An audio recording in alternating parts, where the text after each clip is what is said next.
ओम नमः शिवाय। नमस्कार दोस्तों, आइए सुनते हैं शिव महापुराण की कथा। आप सभी भक्तजन इस कथा को श्रद्धा पूर्वक मन लगाकर सुने। भगवान शिव जी आप सभी की मनोकामना पूर्ण करेंगे और आप सभी के कष्टों को हर लेंगे। ब्रह्मा जी ने कहा, हे नारद, अब मैं द्विजेश अवतार की कथा का वर्णन करता हूँ। जिस प्रकार शिव जी ने राजा भद्रायुष की रक्षा के हेतु ऋषभ अवतार धारण किया था, उसी राजा भद्रायुष की परीक्षा लेने के हेतु शिवजी ने दूसरी बार द्विजेश अवतार ग्रहण किया था। शिवजी अहंकार को नष्ट करने वाले तथा अपने भक्तों को मुक्ति प्रदान करने वाले हैं। वे अनेक प्रकार के स्वरूप धारण कर भक्तों का पालन करते हैं तथा शत्रुओं का संहार करते हैं। तीनों लोकों में शिवजी के समान श्रेष्ठ अन्य कोई नहीं है। सभी वेद तथा प्राण शिवजी को संपूर्ण सृष्टि का स्वामी कहकर पुकारते हैं। हे नारद, राजा भद्रायुष शिवजी का अनन्य भक्त था। ऋषभ अवतार की कृपा से उसने स्वयं को बंदी से छुड़ाया तथा शत्रुओं को जीतकर पुनः अपना राज्य प्राप्त किया। उसका विवाह राजा चंद्रांगद की पुत्री कीर्ति मालिनी के साथ हुआ था। एक दिन वह अपनी पत्नी सहित शिकार खेलने के हेतु वन में गया। वहां वह वसंत ऋतु पर्यंत ठहरकर रुचि पूर्वक विहार करता रहा। उस समय शिवजी ने उसकी परीक्षा लेनी चाहिए। तब शिवजी ने यह चरित्र किया कि वे स्वयं एक ब्राह्मण बन गए तथा गिरजा को ब्राह्मणी बना लिया। तदुपरांत वे उसी वन में जाकर स्थित हो गए जहां राजा भद्रायुष अपनी पत्नी सहित ठहरा हुआ था। फिर उन्होंने एक माया का सिंह उत्पन्न किया जो घोर गर्जना करके उन दोनों को खाने के लिए दौड़ा। उस समय वे ब्राह्मण तथा ब्राह्मण रूपी शिव गिरजा उस सिंह के भय से भागते हुए राजा भद्रायुष के समीप जा पहुंचे और प्रार्थना करते हुए इस प्रकार कहने लगे, हे राजन, देखो यह सिंह हम दोनों को खाना चाहता है, तुम इससे हमारी रक्षा करो।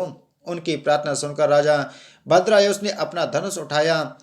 वह अपना धनुष ठीक चढ़ाने भी न पाया था कि उसी समय सिंह ने आकर ब्राह्मणी को पकड़ लिया और उसे सबके देखते देखते ही खा गया। यद्यपि राजा ने उस पर अपने धनुष से बाण चलाए, परंतु सिंह को उनसे किसी प्रकार का कष्ट न पहुंचा। हे नारद, उस समय ब्राह्मण रूपी शिवजी ने संसारी रीति के अनुसार अपनी पत्नी की मृत्यु पर शोक मनाते हुए राजा भद्रायुष से इस प्रकार कहा, हे राजन, तुझे सहस्त्रों बार धिक्कार है। तेरा तेज आज कुछ भी प्रभाव नहीं दिखा सका। जब तू अपने कुल धर्म का पालन नहीं कर सकता तो तेरा मनुष्य जन्म लेना व्यर्थ है। इस प्रकार की अनेक बातें ब्राह्मण रूपधारी शिवजी ने राजा भद्रायुष से कही, जिन्हें सुनकर वह अत्यंत लज्जित तथा व्याकुल हुआ। तब वह अपने मन में यह सोचने लगा कि वास्तव में मुझसे यह बहुत बड़ा अधर्म हुआ है जो मैं इस ब्राह्मण की स्त्री की रक्षा करने में असमर्थ रहा हूँ। इस पाप से मुक्ति पाने के हेतु अब यदि मुझे अपने प्राण भी दे देने पड़े तो भी उचित है। मुझे इस ब्राह्मण की प्रसन्नता हेतु कोई ना कोई उपाय अवश्य करना चाहिए। हे नारद, इस प्रकार अपने मन में सोचकर राजा भद्रायुष ने ब्राह्मण वेशधारी शिवजी के चरणों में गिरकर यह प्रार्थना की, हे प्रभु, अब आप मुझ पर कृपा करके जो चाहें वह ले लीजिए। मैं अपना संपूर्ण राज्य तथा स्त्री आपको अर्पण करता हूँ और स्वयं भी आपकी सेवा करने के हेतु प्रस्तुत हूँ। यह सुनकर शिवजी ने उत्तर दिया, हे राजन, जब मेरी स्त्री ही नहीं रही तो मैं तुम्हारा राज लेकर क्या करूँगा। अब मैं यह चाहता हूँ कि तुम मुझे अपनी स्त्री दे दो जिससे मेरे हृदय का दुख दूर हो। ब्राह्मण के ऐसे वचन सुनकर राजा ने कहा, हे ब्राह्मण, क्या तुम्हारे गुरु ने यही उपदेश किया है? क्या तुमने पराई स्त्रियों के साथ भोग करने वालों की दुर्दशा को अपनी आंखों से नहीं देखा है? यह सुनकर ब्राह्मण ने उत्तर दिया, हे राजन, हम में इतनी सामर्थ्य है कि ब्राह्मण का वध करने से जो पाप लगता है उसे भी हम दूर कर सकते हैं। फिर पराई स्त्री के साथ भोग करना तो इतना बड़ा पाप भी नहीं है।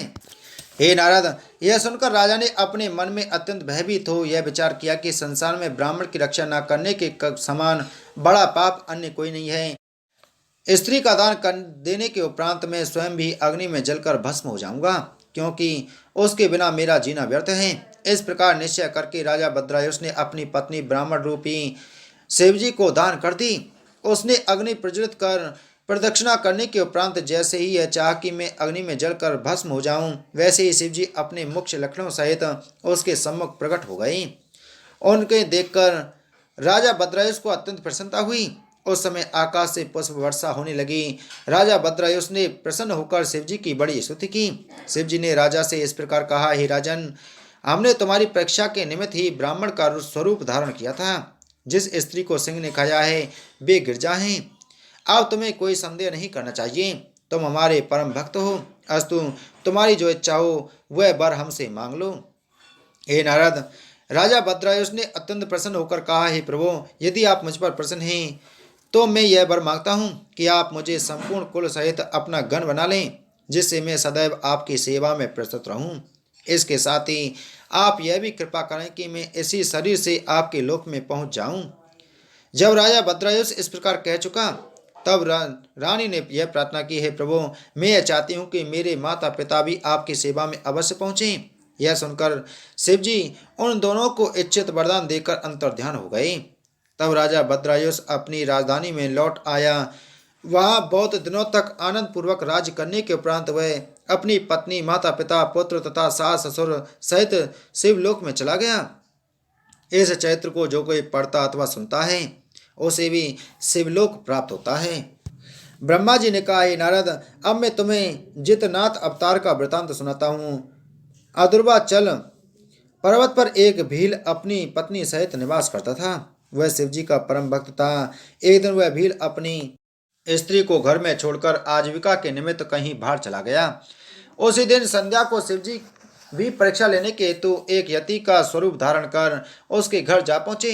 भील भी कुछ देर बाद घर लौट आया और यति को देखकर अत्यंत प्रसन्न हुआ। उसने प्रणाम आदि करने के उपरांत यति का पूजन किया और यह कहा कि आप मुझे कोई सेवा बताने की कृपा करें। उस समय यति रूप शिवजी बोले, हे भील, हम यहाँ रात भर रहना चाहते हैं, प्रातःकाल अपने घर चले जाएंगे। यह सुनकर भील ने उत्तर दिया, हे यति, हमारा घर बहुत छोटा है, उसमें 2 मनुष्यों के अतिरिक्त तीसरा नहीं रह सकता। ऐसी स्थिति में मैं आपको किस प्रकार आश्रय दूं? भील का यह उत्तर सुन यति लौट कर जाने लगे। तब भील की स्त्री ने भील से यह कहा, हे पति, तुम यति के ठहरने के लिए स्थान दो, अन्यथा हमें बहुत पाप लगेगा।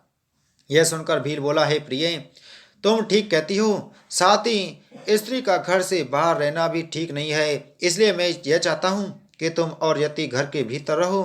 हे नारद, यह निश्चय कर भील ने अपनी स्त्री तथा यति को घर के भीतर ठहरा दिया और स्वयं शस्त्र बांधकर रात भर घर के बाहर चारों ओर पहरा देता रहा।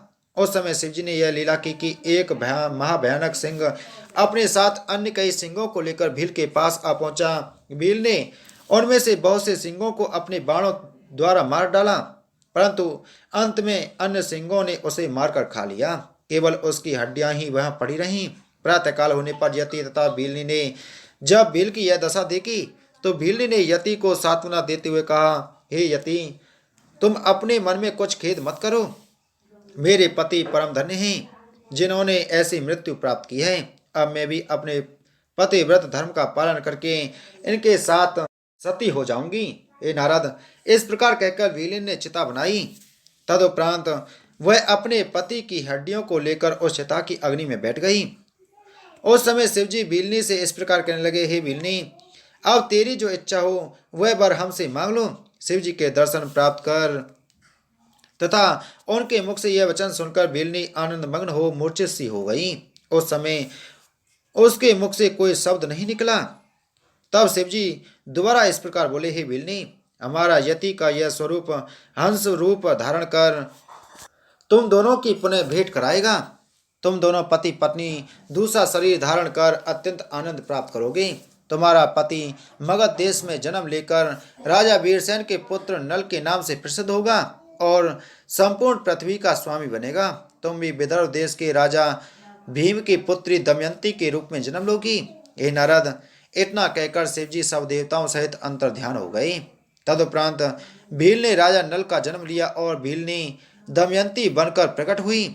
यति रूप शिवजी ने हंस का स्वरूप धारण कर उन दोनों का परस्पर विवाह करा दिया। नल और दमयंती दोनों ही बड़े शिव भक्त थे। इन दोनों द्वारा राजा इंद्रसेन की उत्पत्ति हुई। राजा इंद्रसेन का पुत्र चंद्रांगद शिवजी का परम भक्त हुआ। चंद्रांगद की पत्नी का नाम सीमंतनी था। वह अपने पति से भी अधिक शिवजी की भक्त थी। शिवजी का यह यति अवतार परम पवित्र है। हंस अवतार की कथा भी आनंद प्रदान करने वाली है। बोलो शिव महापुराण की जय। बोलो शिव शंकर भगवान की जय।